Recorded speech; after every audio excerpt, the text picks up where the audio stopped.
paz sobrenatural, basado en Juan 14, el verso 27, desde el 26, también el 27, pero ese es el centro. Y el texto dice de la siguiente manera: la paz les dejo, mi paz les doy. Yo no se las doy a ustedes como la da el mundo.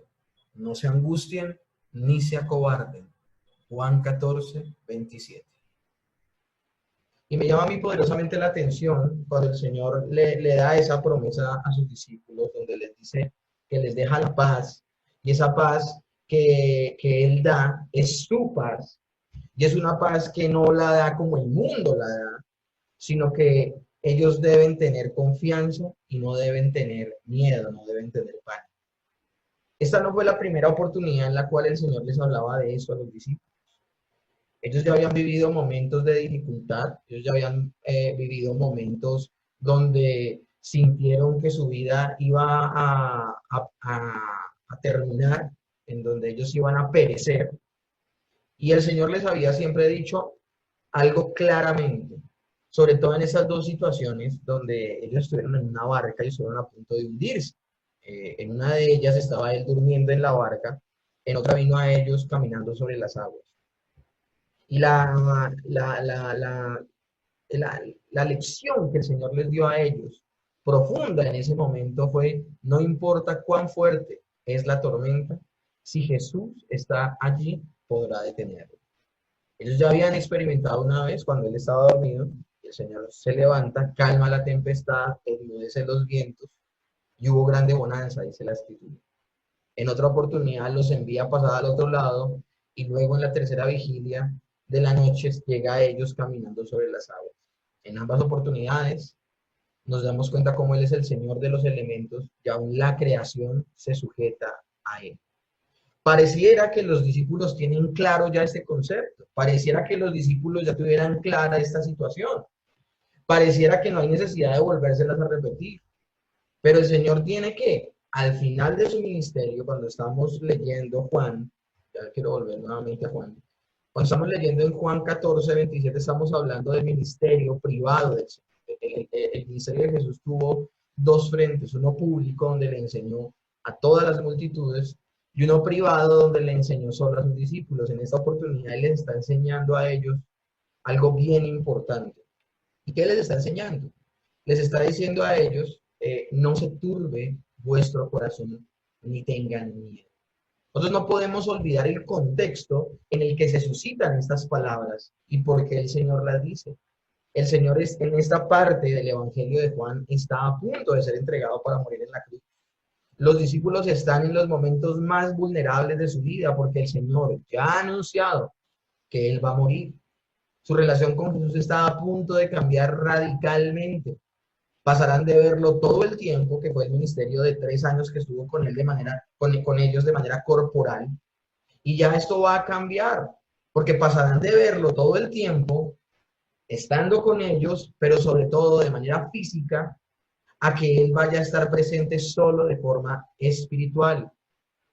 Si ellos, teniéndolo presente de manera física y visual, se la pasaban a veces metiendo la pata y temiendo, como nos damos cuenta en la barca, que el mismo Señor está corporalmente durmiendo y temían, ¿cómo sería ahora que estaría con ellos todos los días hasta el fin del mundo, como Él lo prometió en su palabra, en Mateo capítulo 28, pero solo de manera espiritual?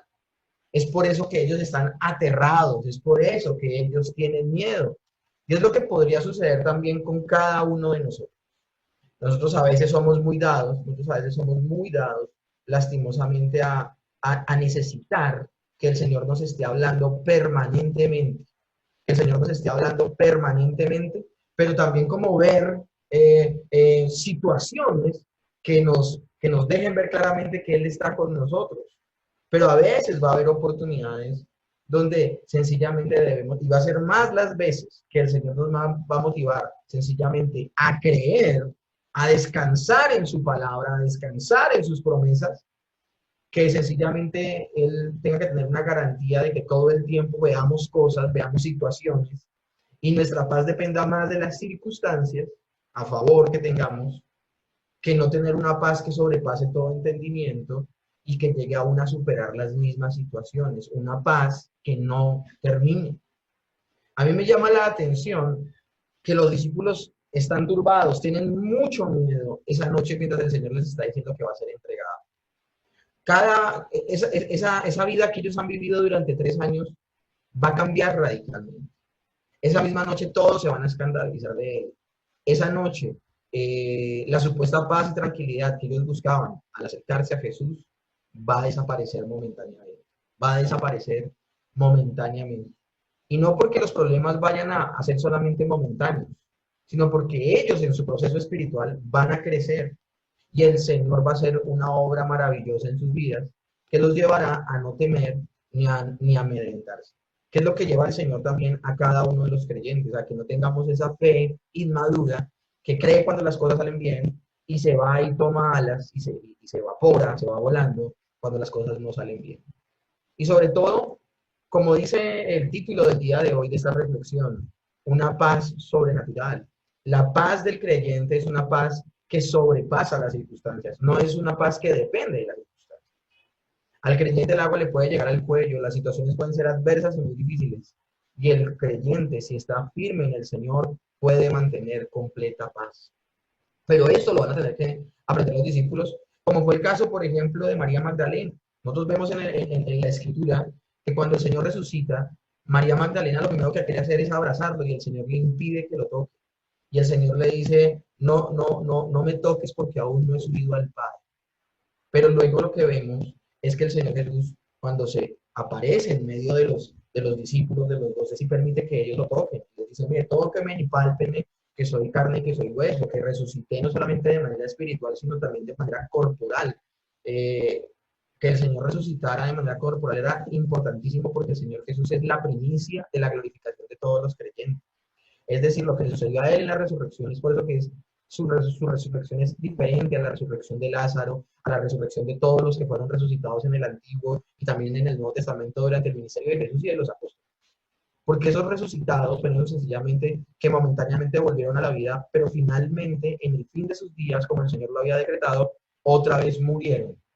Esa resurrección solamente fue la evidencia de que el Señor podría vencer la muerte, pero no apuntaba, escúchenme bien, a la glorificación. No fue la resurrección del Señor Jesús, que fue una resurrección gloriosa, como primicia de lo que va a pasar con cada uno de los creyentes. Lo que le pasó al Señor Jesús el tercer día cuando resucitó, es lo que va a pasar con todos los creyentes muertos cuando Él vuelva por segunda vez. Seremos glorificados en cuerpo y en alma, en su parte material como espiritual. Pero ¿por qué razón el Señor permite que lo abracen los discípulos y no María Magdalena? Por una sencilla razón. Las traducciones más exactas de ese pasaje, lo que dice el Señor Jesús a María Magdalena es, no te aferres a mí. Como que María Magdalena tenía una idea de que solamente abrazándolo no lo dejaría volver a irse. Él ya se había ido 3 días, que fue lo que duró muerto. Y ella no quería que él se volviera a ir, quería que estuviera allí y quería que estuviera allí como había estado allí durante estos 3 años de ministerio, físicamente. Pero el Señor tendría que subir al Padre y su parte física, su parte humana, estaría sentado a la derecha del Padre. Como seres humanos, y Él como ser humano, solo puede estar en un lugar a la vez. Y por esa razón su parte humana estaría sentado a la derecha del Padre y María Magdalena tendría que aprender a confiar en el Señor y que Él cumpliría la promesa de Mateo capítulo 28, donde Él le promete a todos sus discípulos, he aquí yo estoy con ustedes todos los días hasta el fin del mundo.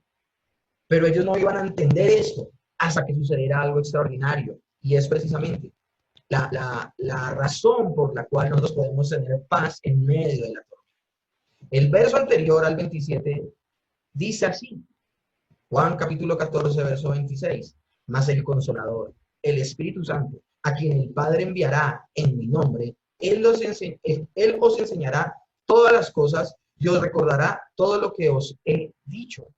Y luego les dice, mi paz les dejo, mi paz os doy, no la doy como el mundo la da.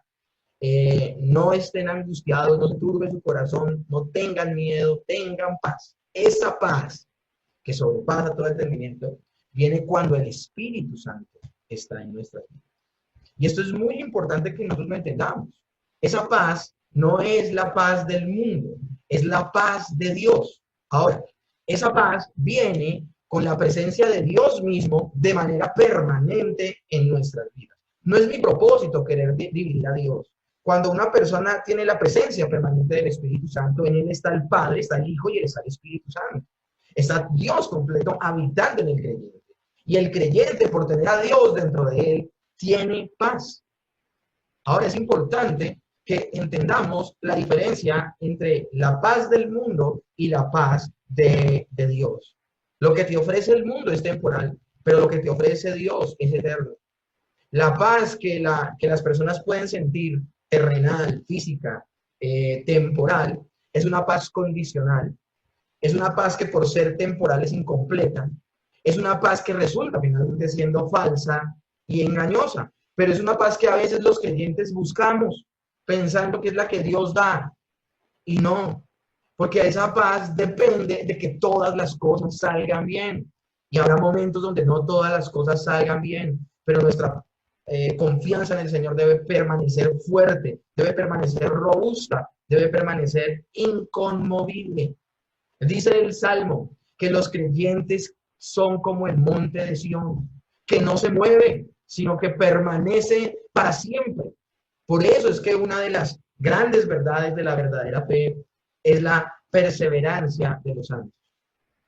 Todas las personas que tienen una verdadera fe permanecen firmes en esa fe hasta el final, no por lo fuertes que son, sino porque quien los preserva en esa fe es el mismo Señor.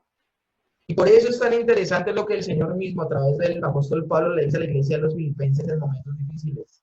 Y la paz de Dios, que sobrepasa todo entendimiento, guardará vuestros corazones y vuestros pensamientos en Cristo Jesús. Amén. La paz de Dios sobrepasa todo entendimiento. Pero cuando hablamos de que sobrepasa todo entendimiento, habla no de que sea una fe ciega, no de que sea una fe que renuncia a la racionalidad. No, todo lo contrario. Sobrepasa todo entendimiento porque entendemos por qué razón confiamos en el Señor. Es imposible que una persona tenga la paz de Dios si no conoce a Dios. Y la mejor manera de conocer a Dios, de que el creyente que ha nacido de nuevo conozca a Dios, es relacionándose con las Escrituras. Y por esa razón es importantísimo que nosotros reflexionemos en esos discípulos que al principio de la historia estaban temerosos y tenían mucho miedo de que nuevamente una tormenta, una tempestad llegara a sus vidas y los hundiera.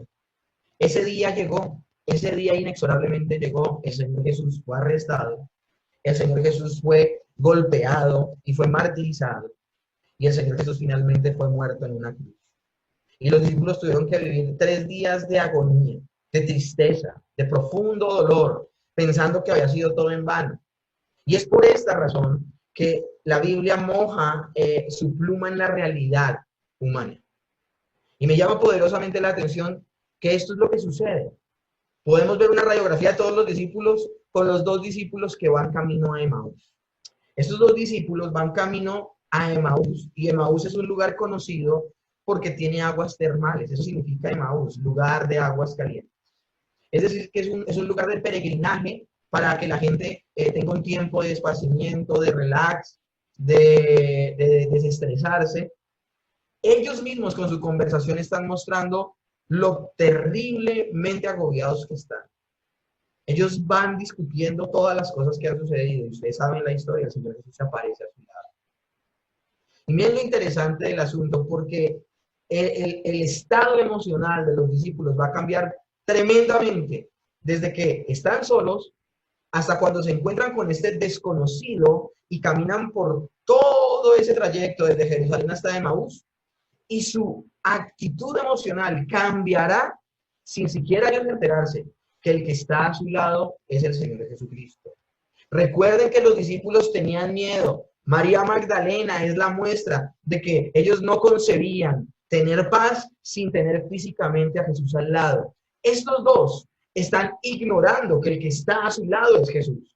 Pero su crisis emocional, su crisis de angustia, de pánico, va a cambiar radicalmente por un ejercicio que va a hacer el Señor Jesús con sus discípulos. Ejercicio que les va a permitir sentarse a la mesa y tener comunión con el Señor y reconocerlo como Jesús. Y ese ejercicio es que el Señor los pasea por toda la Escritura. De hecho, les llama la atención y les dice, ustedes porque son duros de corazón, no tenían que cumplirse todas estas cosas. Porque Él les pregunta, porque están angustiados, porque está decaído su semblante. Y ellos le dicen a este desconocido, ¿eres tú el único que no sabe lo que ha sucedido en este lugar de Jesús, varón poderoso en palabra y en obras, que dijo ser el Mesías y finalmente nos dejó con el corazón lleno de esperanzas, pero murió como todos los mortales? Ellos no están teniendo sus ojos puestos en Jesús. Ellos, de hecho, al abandonar Jerusalén, están de alguna manera abandonando sus creencias. Pero aquí podemos ver, más allá de la perseverancia de los santos, la preservación de Dios de sus santos, porque no va a permitir que ellos caigan de la verdadera fe. Y uno de los elementos maravillosos que usa es la palabra de Dios. Yo les leía hace poco cuando les explicaba del Espíritu Santo, que el Espíritu Santo es el consolador en esos momentos difíciles. Pero a veces tenemos una idea incorrecta del Espíritu Santo y luego tenemos una idea mística de que Él llega a nuestro cuarto mientras oramos y nos llena de una profunda satisfacción y un sentimiento de bienestar y ya nos sentimos súper bien. Y entramos al lugar de la oración mal, salimos súper bien. Mis hermanos, echemos mano de los que han estado en el seminario de teología, de cómo actúa el Espíritu Santo. El Espíritu Santo no puede actuar lejos de la Escritura. Y por eso la palabra de Dios dice que el Espíritu Santo, el Consolador, a los discípulos les iba a recordar lo que el Señor les había dicho y les iba a enseñar todas las cosas. Mis hermanos, es imposible que el Espíritu Santo nos recuerde algo a nosotros y nos enseñe algo lejos de las Escrituras. Entonces nosotros debemos, si queremos tener la verdadera paz de Dios, que sobrepasa todo entendimiento, la que lograron tener los filipenses y la que lograron finalmente tener los apóstoles, debemos entender este ejercicio maravilloso que hace el Señor con estos dos discípulos, a quienes se encuentran angustiados, terriblemente decepcionados con el Señor Jesús, y solo guiándolos a través de las Escrituras. Ellos recordaron las promesas, uno al otro, luego de que se sientan a la mesa y el Señor Jesús parte el pan y desaparece delante de los ojos, y ya le reconocen como el Señor. Vemos maravillosas enseñanzas. Vemos que sus ojos espirituales nuevamente son abiertos a la vez las Escrituras. Mis hermanos, nosotros no vamos a poder ver claramente al Señor en situaciones difíciles si no nos acercamos a la Escritura. Si eres de los que solamente estás pendiente de la palabra de Dios cada 8 días en la iglesia, pero el resto de la semana estás lejos de la palabra de Dios, olvídate de tener una paz que sobrepase todo entendimiento. Porque la paz viene cuando el Espíritu Santo nos recuerda las promesas que Dios nos ha dado, de que aunque en el mundo tengamos aflicción, Él ha vencido al mundo. De hecho, claramente vemos al Señor Jesucristo retratado en las Escrituras porque Él es el Verbo encarnado. Él sigue en el trono, sentado a la derecha del Padre. Su parte corporal sigue allí. Pero ¿por qué los creyentes del día de hoy somos más bienaventurados por haber creído sin ver? Porque tenemos un claro retrato de nuestro Señor Jesucristo en las Escrituras. Miren al apóstol Pedro. El apóstol Pedro es otro caso de una persona que supo lo que era vivir sin la paz de Dios y con la paz de Dios. Él sin la paz de Dios se negó a creer que iba a negar a Jesús. Sin la paz de Dios buscó en sus fuerzas respaldar al Señor Jesús. Sin la paz de Dios lo terminó negando. Sin la paz de Dios lo lloró amargamente. Pero nuevamente el Señor viene, le restaura, y no solamente a él, sino a todos les promete que el Espíritu Santo les consolará.